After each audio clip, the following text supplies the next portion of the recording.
Révélé en 2001 dans Harry Potter à l'école des sorciers, Tom Felton a interprété le rôle de Draco Malfoy pendant toute la durée de la saga.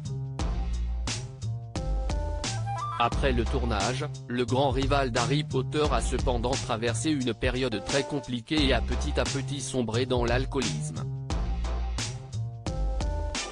Dans son autobiographie intitulée Beyond the Hand et sortie le jeudi 13 octobre au Royaume-Uni, l'homme de 35 ans a tenu à revenir sur cette épreuve difficile, qui aurait bien pu lui coûter sa carrière d'acteur.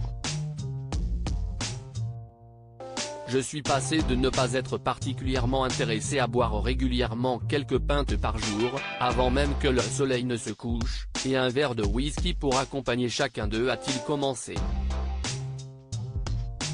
Tom Felton, ça ne me choquait pas de boire quand je travaillais.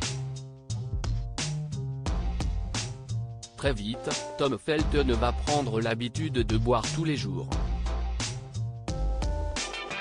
D'abord dans les bars, puis rapidement sur les tournages.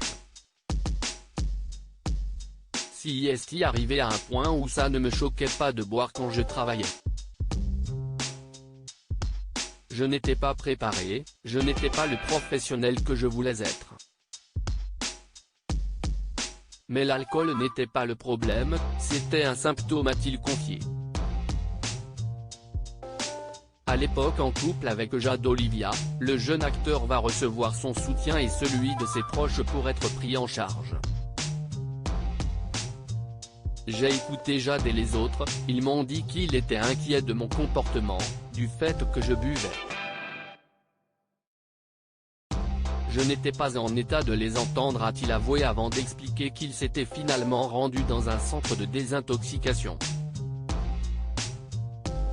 Une expérience compliquée puisqu'il s'est enfui du premier centre seulement 24 heures après son arrivée et qu'il a ensuite été viré du deuxième après avoir été retrouvé dans la chambre d'une femme.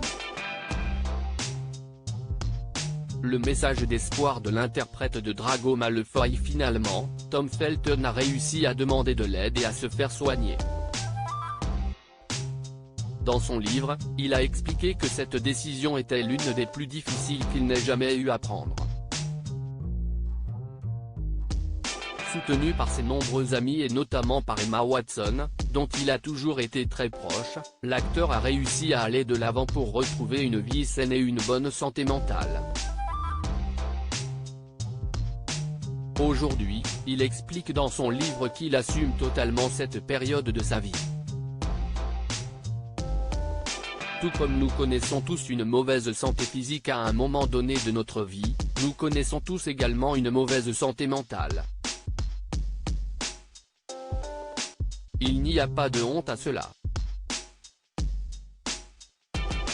Ce n'est pas un signe de faiblesse a-t-il révélé.